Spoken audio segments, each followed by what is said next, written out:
People say you can't change your career at 30, that's when you're meant to be settling down. You can't change your career at 35, you should have had it figured out by then.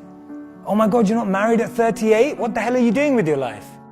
Who comes up with this stuff? I have no idea.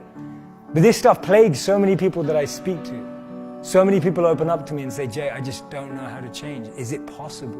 What do you think this guy was before he became who he is? He used to be a PE teacher, right? Sports teacher at a high school. How about her? She was a telemarketer for 2 weeks. How about her?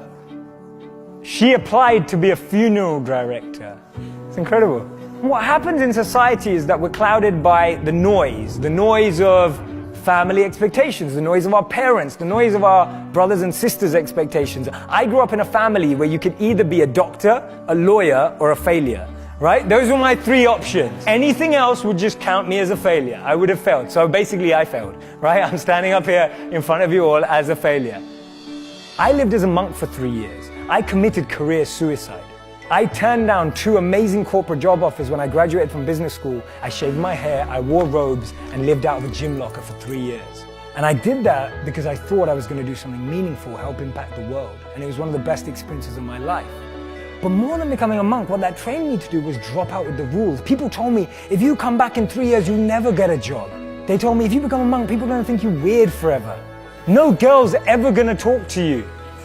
People told me, they were like, well, when you come back to real life, like, will you even be able to talk English? And people were just really weirded out. I'm just like, okay, I think monks speak English. And there was so much different noise that I was hearing when I made that decision. And the funny thing is, from having not been a monk for 4 years now, I'm in one of the most incredible periods of my life that I could ever have asked for. And so much of that is based on the fact that I decided to do something different. So many of the times our expectations are driving us in a certain scenario. We focus so much on life in what we want to be as opposed to who we want to be. Because we've always been told that life and jobs and careers are like boxes and containers. There's only a finite number of options. There is no formula, there is no pattern. If you know what you're passionate about, if you know what you're good at, and you invest in that. People say follow your passions, I say forget that, invest in your passions. If you're passionate about something, go and become the best at it. Go and do a course on it. Go and learn from the best. Go and find a mentor who's going to make you incredible at that trait. Not only will you be criticized and grow, you'll be able to find new things about yourself that you never knew.